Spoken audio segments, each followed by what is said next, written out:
one hole, a little hole, you know, it's under the water for 5 years, and then you fill it up to pipe. 10 gallons full. It should take at least 30 minutes to drain.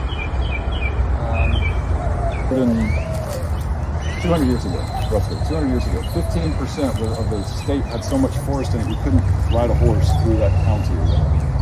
And then we had a more variable types of landscapes. It wasn't really a dry, dead place like people think of West Texas now.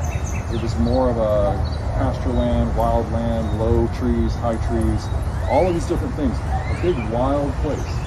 And that's how the system still wants to act. So when we put the soil back, we're making up for the erosion that has happened since colonization. Do that specifically with trees. When you give them back the moisture capacity and you deal with the erosion issue for the tree, you maximize the ability of this super creature to interact with the canopy that's already here, that already knows how to deal with water, already wants to create a nicer climate for us year round. And what we're doing is trying to get the moisture in the system and then get the containment of the biological system so this tree is acting more like it would have if it hadn't been disrupted by all of our development. And the idea is that first of all, it works really well for the tree. The trees are ready to go. They want to be in a better state. They want to share their moisture. They want to thrive. But also that we can take the best of what we have now and the best of what was already here, meaning the intelligence of these creatures, and really, really move forward with very many problems we have to solve today. The plant body is the same thing. And all these functionalities we've been talking about, they've been here for hundreds of millions of years. They have made it possible for land life to coexist because they bring the moisture onto the landscape and they hold the most of it.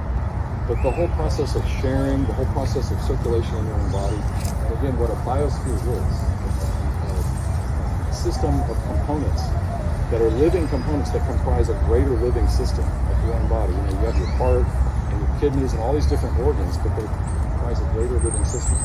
It's the same here. This thing is a simpler machine biologically, but it's the same here. It's just equally as much of a miracle as a human being. And then again, the system functions much like your body. What I'm trying to help you see is like, what we often search for is some sort of engagement with something amazing, you know, and it's actually right here. It's right here. It's yourself, your own body. It's, you know, I'm a miracle and you're a miracle. I see it in you, I see it in you, I see it in this tree. You start to engage with the other life on the planet. So it doesn't have to be here. We don't really know why things come into existence or why they function so well, but we know we're the late arrivals to that paradigm. And we work with that paradigm and we get great results from the landscape.